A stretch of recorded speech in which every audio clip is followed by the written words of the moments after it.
Olá, meus irmãos, a paz do Senhor, tudo bem com vocês? Espero que sim. Eu sou o pastor Heraldo e nós estamos aqui para mais uma EBD em Foco.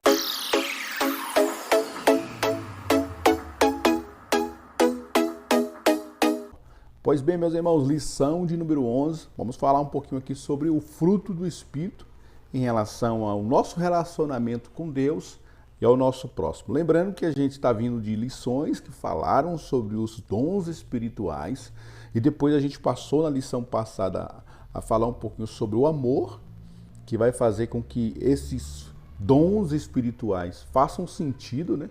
Porque não tem sentido a gente manifestar tantos dons sem o amor.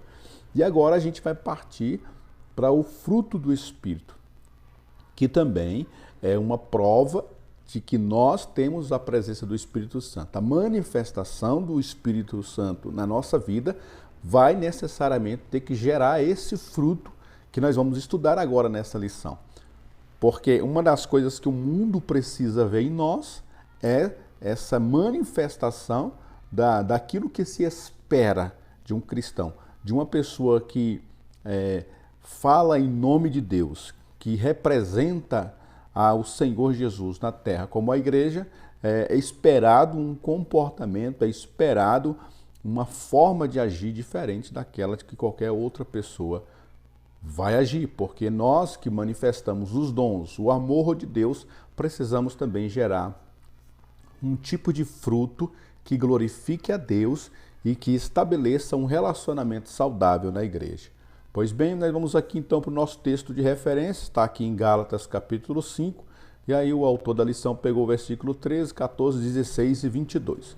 Diz assim o texto selecionado: Porque vós, irmãos, fostes chamados à liberdade. Não useis então da liberdade para dar ocasião à carne, mas servi uns aos outros pela caridade. Porque toda lei se cumpre numa só palavra, nesta: amarás o teu próximo como a ti mesmo. Digo, porém, andai em espírito e não cumprireis a concupiscência da carne. Mas o fruto do espírito é caridade, gozo, paz, longanimidade, benignidade, bondade, fé, mansidão, temperança. Como introdução, temos aqui: estudaremos na presente lição que o mesmo Espírito que concede os dons espirituais também quer produzir em nós as qualidades do caráter de Cristo, para que sejamos conforme a imagem de Jesus Cristo. É o que eu falei agora há pouco. A gente é muito mais fácil, eu julgo assim, é muito mais fácil a gente manifestar alguns tipos de dons espirituais do que o fruto do Espírito. Então a gente vai perceber que muitos, na hora da manifestação dos dons, ok, maravilha. Mas na hora deles manifestarem o fruto do Espírito, muitos são, reprovados. Então a gente vai ver que se o Espírito nos concede dons, ele também quer nos conceder esse fruto do Espírito. Vamos então ver que fruto é esse?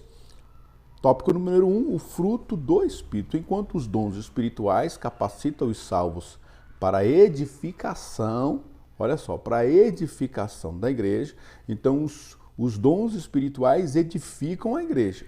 E o fruto do Espírito?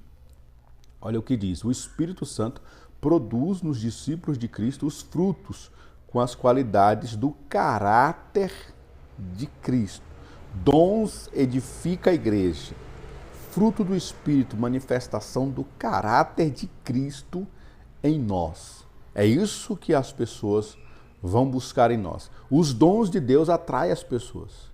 As pessoas vão seguir os sinais. Elas vão atrás de milagres, elas vão atrás de revelação, elas vão atrás de profecia, elas vão atrás dos dons espirituais. Eles servem para edificar a igreja, também para trazer pessoas para a igreja. Mas quem vai permanecer na igreja? Os dons espirituais trazem as pessoas, mas as pessoas vão permanecer na igreja se elas verem o caráter de Cristo em nós. Porque no dia a dia que vai manifestar, lá no altar, no púlpito, com o microfone na mão, os dons eles evidenciam que a presença de Deus está em você. Mas é lá no dia a dia, é sentado na mesa, é lá na casa, é na escola, é no trabalho, é no dia a dia que as pessoas vão começar a se relacionar com a gente, que elas vão perceber se de fato Aquela pessoa só manifesta dons, mas o caráter está distante de Cristo. O que elas vão fazer? Elas não vão conseguir desassociar uma pessoa cheia do Espírito Santo sem caráter. Porque elas associarão uma pessoa que tem o Espírito Santo, ela precisa manifestar o caráter de Deus. Então uma coisa necessariamente precisa estar atrelada à outra, senão as pessoas, elas virão, sim, elas virão, mas não permanecerão no nosso meio, porque elas vão dizer que não há coerência entre aquilo que a gente está falando no altar com aquilo que a gente está fazendo no nosso dia a dia. E aí, continuando assim, sendo assim, devemos ter o entendimento de que as 9 virtudes referidas pelo apóstolo Paulo em Gálatas 5:22 são elementos de um mesmo fruto, como se fossem gomos de uma mesma fruta. E aí você tem aí a imagem de uma mexerica, né? Ou de uma laranja, e ela tem esses gomos. Ou seja, cada gomo desse é uma qualidade, é uma virtude desse fruto como um todo. Então é um fruto só, mas ele tem partes que manifestam qualidades para esse fruto. 1.1, Jesus nos escolheu para darmos frutos, sendo esses frutos resultado da atuação do Espírito Santo na vida daquele que se entrega a Deus, tornando o seu discípulo. Jesus espera que nós sejamos frutíferos para o reino de Deus. As pessoas ao nosso redor são famintas de amor, alegria, paz e de todas as outras graças do Espírito Santo. Aí abre aspas para o Yersby. Também Arjen Yersby diz, abre aspas, não damos fruto para o próprio consumo, mas sim para que outros sejam alimentados e ajudados, e para que Cristo seja glorificado. 1.2, o fruto do Espírito nos faz parecidos com Cristo. O fruto do Espírito é a demonstração do Espírito Santo na vida do crente. Em Gálatas, o apóstolo Paulo relaciona 9 virtudes que auxiliam os crentes a serem parecidos com Cristo. Nessa perspectiva, os crentes parecidos com Jesus devem ser notados em seu modo de viver, através da evidência do fruto do Espírito em suas obras e comportamentos. É o que eu falei agora há pouco. No púlpito, com o microfone na mão, na direção da igreja, em cultos, as pessoas vão ver os dons e vão glorificar a Deus e vão dizer, Deus está no nosso meio. Deus está no meio deles, pela evidência dos dons. Mas agora, para elas permanecerem no nosso meio, através do nosso comportamento diário. Comportamento na hora de negociar as coisas, na hora de ser honesto com as coisas, na hora de cumprir o que prometeu, na hora como que você trata a sua família, a sua esposa, o seu patrão, como você trata as coisas no seu dia a dia. E isso vai ser através desse fruto do Espírito, porque o fruto do Espírito não é para evidenciar em mim o relacionamento interior meu, não é um relacionamento. Relacionamento é de uma pessoa com a outra. Então o fruto vai servir para como que eu estou me relacionando com as demais pessoas. Tá? Continuando aqui, como é que o povo à nossa volta está vendo Cristo em nós? Em família, no emprego, nas viagens, na escola, na igreja, nos relacionamentos pessoais, nos tratos, nos negócios, no lazer, no porte geral, na vida cristã. Tem uma imagem aí nesse slide bem interessante que ela vai mostrar aí um jovem, possivelmente ali, vendo um vídeo de piadas ou um vídeo indecente, por exemplo. Então, que tipo de comportamento é que esse rapaz está manifestando, né? A gente, ao mesmo tempo que tem que se relacionar com as pessoas, que a gente tem que manter esse relacionamento, mesmo com os ímpios, ao mesmo tempo eles precisam ver em nós um comportamento adequado com a fé que a gente professa. E 1.3, Paulo deu ênfase ao fruto do Espírito. Então aí nós temos as obras da carne, daí Paulo vai fazer um contraste, então, nesse próximo slide, com o fruto do Espírito. Ou seja, o que era manifestado com as obras da carne quando nós não servíamos a Deus. Era esperado isso nas pessoas que não servem a Deus, que não professam o nome de Jesus. Mas agora as pessoas que manifestam e professam o nome de Jesus, o que é esperado delas? Então, da mesma forma que se espera essa obra da carne e é normal que se pratique a obra da carne nas pessoas que não servem a Deus. Da mesma forma, é esperado um comportamento, um tipo de fruto daqueles que servem a Deus. Por isso ele vai contrastar, tem que chocar, tem que ser oposto. Se você praticava adultério, prostituição, impureza, lascívia, idolatria, feitiçaria, inimizades, homicídios, bebedice, agora você precisa manifestar caridade, gozo, paz, longanimidade, benignidade, bondade, fé, mansidão, temperança. Todas essas virtudes têm que aparecer na vida do cristão. Continuando aí, Paulo expõe que o fruto do Espírito é a implicação natural de uma ação de amadurecimento do crente. Um crente maduro, ele manifestará todas essas virtudes na vida dele. Podemos notar uma tríplice divisão entre as 9 qualidades do fruto do Espírito. Então a gente vai dividir esses 9 qualidades do mesmo fruto, mas esses 9 gomos, em 3 partes principais. A primeira parte vai falar sobre o nosso relacionamento com Deus através dessas características: caridade, né, que é amor, gozo e paz. O nosso relacionamento com os outros, com as outras pessoas, longanimidade, benignidade e bondade.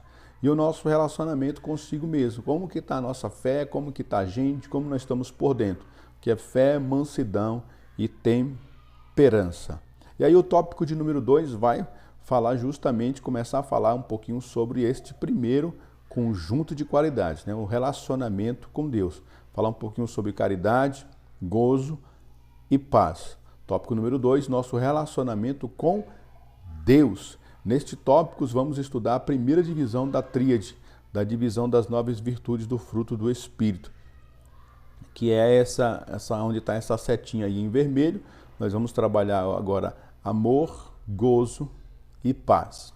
Tópico 2.1, a primeira qualidade, o amor, a maior de todas as virtudes. A gente trabalhou muito bem a questão do amor na lição passada, a gente falou exaustivamente sobre o amor, mas aqui é apenas uma pincelada, porque faz parte dessa tríade do relacionamento com as outras pessoas. Entendemos que o amor aparece em primeiro lugar na relação das virtudes, pois nenhuma das outras virtudes é possível sem o amor. Como podemos desfrutar da paz, alegria, bondade, mansidão, sem emergirmos o amor? 2.2 vai falar justamente sobre o gozo ou a alegria que emana de Deus. Esse gozo não constitui uma alegria originária das coisas terrenas, todavia do correto relacionamento com Deus. Essa virtude pode ser traduzida como ficar extremamente contente, segundo falou aí o Strong. Só desfruta dessa virtude aquele que tem intimidade com Cristo. Esse fruto é despontado na vida do crente de modo sobrenatural. É algo que independe das circunstâncias. O gozo de viver nas mãos de Deus garante uma satisfação eterna. Nós temos aí, abrindo aspas para A.B. Simpson, a alegria do Senhor é encontrada na certeza da salvação e na emanação do Espírito. Quando Jesus entra em uma vida, ele traz alegria inefável ou indescritível. Ou seja, essa alegria que é trazida aqui por esse fruto é uma alegria que independe da circunstância. Ela vem de um relacionamento com a pessoa do Senhor nosso Deus. Tópico 2.3, paz, uma condição necessária para florescermos em união. A paz que o fruto do Espírito proporcionará está bem distante da paz que o mundo almeja. Essa paz que o Espírito promove no coração do crente faz com que, em meio às vendavais da vida, ele possa estar em paz. Essa paz que excede todo o entendimento, segundo Paulo em Filipenses capítulo 4, verso de número 7. Então a gente viu nessa primeira tríade, o nosso relacionamento com Deus é possível através do amor, é possível através dessa alegria, que é uma manifestação de Deus em nós, e através da paz. A paz que excede todo o entendimento, independe de guerras. A gente pode estar vivendo num cenário de guerra, mas o nosso coração vai repousar na paz de Deus. Porque nós teremos paz com Deus, nós teremos relacionamento com Deus. Ou seja, se a gente está bem com Deus, se o nosso relacionamento está bem com Deus, todas as outras coisas, irmãos, perdem todos os sentidos. Agora, se a gente não está bem com Deus, não independe independente da nosso relacionamento estarem bem, da nossa vida estar boa em todos os outros sentidos, se nós não estivermos bem com Deus, nada faz sentido. Agora também é verdade, se nós estamos bem com Deus, em paz com Deus, amamos a Deus, temos alegria no Senhor, todas as outras coisas, irmãos, independem. Nós vamos viver uma vida de paz, amor e alegria na presença do Senhor.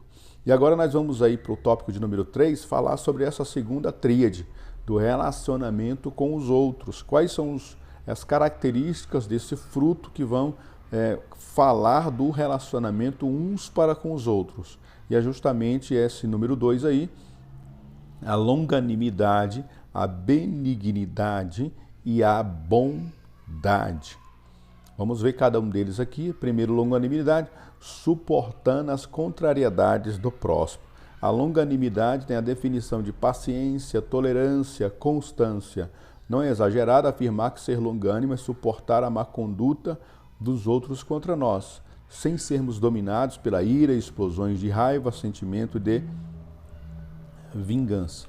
O interessante, quando a gente fala da longanimidade, a gente vai sempre falar em relação ao outro, né? Porque ser benigno conosco mesmo é natural. A gente sempre quer que as pessoas nos entendam, né? Você não me entende, as pessoas não me entendem, né?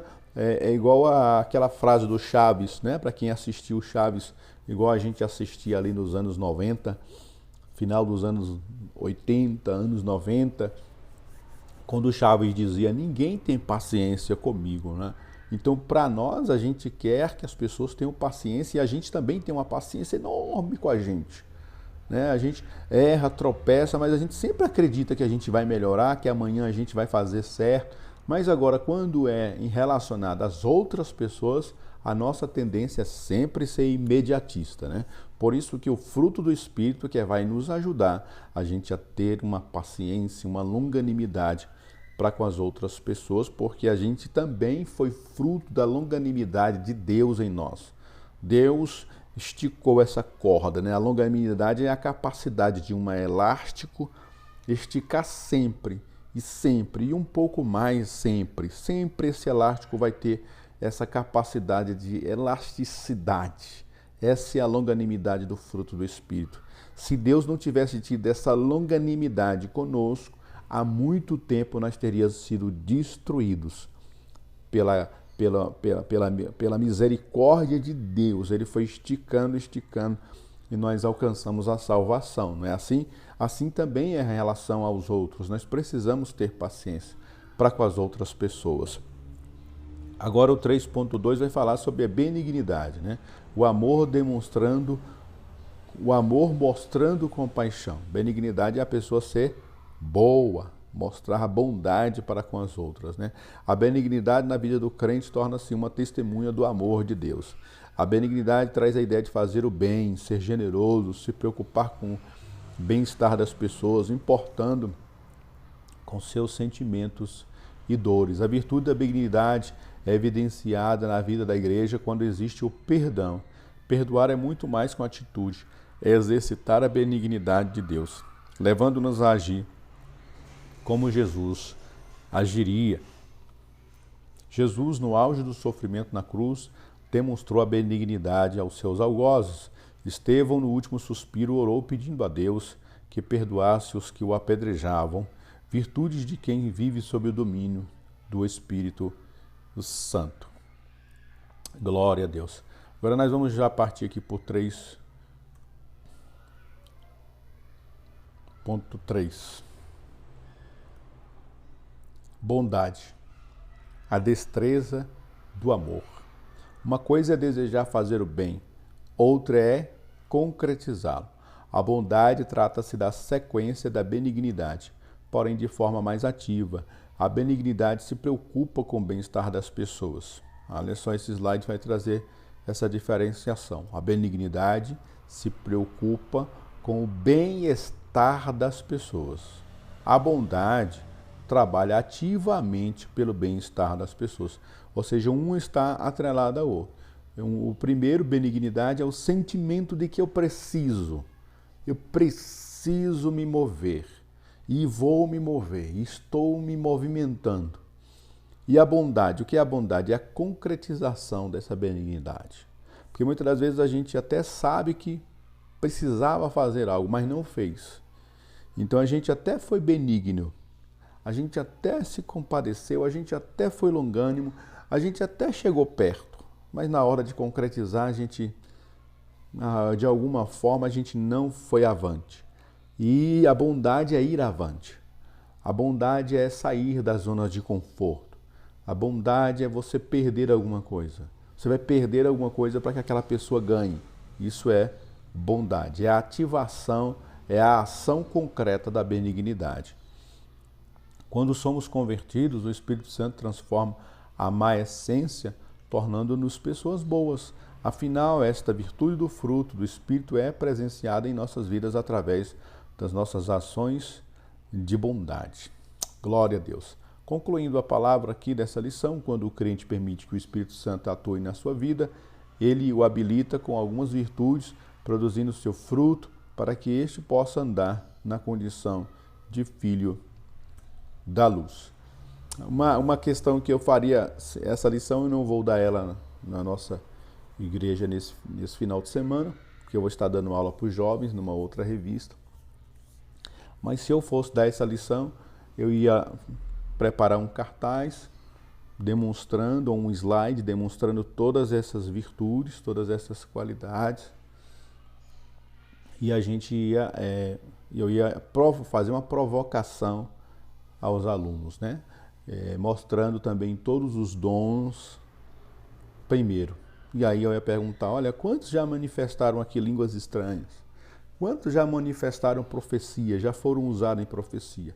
Quantos aqui já foram usados nesse outro dom? Quantos já foram usados nesse dom aqui da fé? Quantos já tiveram discernimento de espírito? Quantos já interpretaram uma língua? Quantos pastores temos aqui? Quantos mestres temos aqui? Quantos doutores? Evangelista? Quem é evangelista? Quem gosta de fazer missões? Quem gosta de doar? Quem gosta de fazer caridade? A gente ia fazer essa lista e possivelmente todas as pessoas levantariam a mão. E aí eu ia fazer essa provocação a eles. Que observe, que sem a manifestação desses elementos do fruto, das qualidades do caráter de Cristo em nós, que é evidenciado no fruto do Espírito, todos esses dons espirituais aqui não fazem o menor sentido. Então a gente precisa se cobrar, olhar para esses elementos do fruto do Espírito, esses 9 elementos, e se cobrar aonde eu estou falhando nesse fruto. Porque as pessoas vão até no primeiro momento se encantar com a tua profecia, mas elas só vão permanecer em Cristo se elas verem em nós o fruto do Espírito. E que a gente possa, de alguma maneira, trazer essa provocação para os nossos alunos, né? Então essa é a dica que eu dou para você que for dar essa aula. Traga essa provocação, porque muitas das vezes a gente está buscando muitos dons espirituais, mas não percebe que está faltando amor na nossa vida, que está faltando benignidade, que está faltando temperança, está faltando domínio próprio, está faltando em nossa vida, e que as pessoas estão lendo a gente fora do púlpito, fora do altar, sem o microfone na mão, as pessoas estão lendo a gente, tá? Que Deus te abençoe, meu irmão, tenha aí uma boa lição. Nós estamos partindo já para o final dessa revista, né? Já estamos encerrando mais um ano letivo das nossas escolas dominicais. Que Deus possa continuar assim te usando, te abençoando, te capacitando para essa reta final e para o ano que já vai se iniciar aí, tá? Deus abençoe a todos, fiquem todos com Deus, uma boa lição, uma boa semana, e Deus te abençoe em nome de Jesus. Amém.